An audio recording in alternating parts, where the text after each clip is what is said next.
தற்போதைய செய்தி. திமுக சட்டமன்ற உறுப்பினரின் மகளின் வீட்டில் பணிபுரிந்த பணிப்பெண் துன்புறுத்தப்பட்ட விவகாரம் தொடர்பாக அதிமுக தற்போது போராட்டம் நடத்துவதாக அறிவித்திருக்கிறது. கூடுதல் விவரங்களோடு சிறப்பு செய்தியாளர் அபினேஷ் இணைகிறார். அவரோடு பேசலாம். அபினேஷ், விவரங்கள் என்ன? காயத்ரி, பட்டியலின மாணவி மீது வன்கொடுமைகளை கொடூர தாக்குதல் நடத்தியவர்கள் மீது உரிய நடவடிக்கை எடுக்காத திமுக அரசை கண்டித்து அதிமுக சார்பில் அனைத்து மாவட்டங்களிலும் வரும் பிப்ரவரி மாதம் 1ஆம் தேதி ஆர்ப்பாட்டம் நடத்தப்படும் என அக்கட்சியின் பொதுச் செயலாளர் எடப்பாடி பழனிசாமி அறிவித்திருக்கிறார். பல்லாவரம் தொகுதி சட்டமன்ற உறுப்பினர் கருணாநிதியின் மகனும் மருமகளும் தன்னை அடித்து ரத்த காயம் ஏற்படுத்தியதாகவும் கைகளில் சூடு வைத்ததாகவும் கொடுமையை செய்ததாகவும் சித்திரவதை செய்ததாகவும் பட்டியலின மாணவி ஒருவர் புகார் தெரிவித்திருந்தார். இது மிகப்பெரிய ஒரு சர்ச்சையா இருந்தது.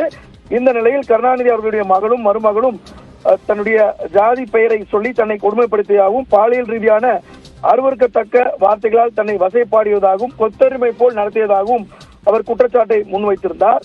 இந்த நிலையில் இந்த வழக்கில் பொறுத்தவரை தன் கட்சி சட்டமன்ற உறுப்பினர் குடும்பத்தை சேர்ந்த குற்றவாளிகளை காப்பாற்றக்கூடிய நோக்கத்தில் திமுக அரசு செயல்படுவதாக எடப்பாடி பழனிசாமி குற்றச்சாட்டை முன்வைத்திருக்கிறார். முதலமைச்சரின் இந்த விரோத போக்கை கண்டித்து அதிமுக சார்பில் அதிமுகவுடைய அமைப்பு ரீதியாக செயல்பட்டு வரும் அனைத்து மாவட்ட தலைநகரங்களிலும் வரும் 1ஆம் தேதி வியாழக்கிழமை காலை 10 மணி அளவில் கண்டன ஆர்ப்பாட்டம் நடைபெறும் எனவும் இந்த கண்டன ஆர்ப்பாட்டத்தில் அனைத்து மாவட்ட செயலாளர்களும் கலந்து கொள்ள வேண்டும் எனவும் தன்னுடைய அறிக்கையின் மூலமாக அவர் இதை குறிப்பிட்டிருக்கிறார். காயத்ரி, நன்றி அபினேஷ், விவரங்களை வழங்கியமைக்காக.